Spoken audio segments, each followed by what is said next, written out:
ఉప్మాలోకి the best combination అంటే పప్పు అనే చెప్తాను. నిజంగా అంటే నాకు ఫేవరెట్ అనమాట. ఉప్మాలో పప్పు ఏసుకొని తినడం నిజంగా అంటే నాకైతే ఆ కాంబినేషన్ ఎక్కువ ఇష్టం.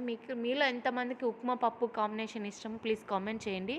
నిజంగా అంటే ఏ పప్పైనా సరే తెల్ల పప్పు గానీ, కారం పప్పు గానీ, గోంగూర పప్పు గానీ, పాలకూర పప్పు గానీ, ఏ పప్పైనా సరే ఉప్మాలోకి ది బెస్ట్ కాంబినేషన్. మీరు ట్రై చేయకపోతే నిజంగా చెప్తున్నా ఈసారి ట్రై చేయండి.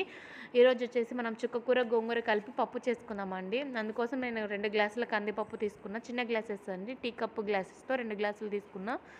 దాంట్లోనే కొన్ని ఆనియన్స్, కొన్ని టమాటోస్, కొన్ని పచ్చిమిర్చి, కొంచెం జీలకర్ర, కొంచెం పసుపు, 2, 3 వెల్లుల్లి ఏసేసుకొని మనం గోంగూర, చుక్కకూర కలిపి పెట్టుకుంటున్నాం కదండీ! నిజంగా దీంట్లోకి చింతపండు అవసరం లేదండి. ఆల్రెడీ గోంగూర పుల్లగుంటుంది, చుక్కకూర పుల్లగుంటుంది కాబట్టి కొంచెం కొత్తిమీర ఏసేసుకొని 3 విజిల్స్ వచ్చినాక సాల్ట్ ఏసేసుకొని ఎంపుకొని తిన్నామంటే ఉప్మా గానీ, అన్నం గానీ సూపరో super. Please subscribe. Please follow me.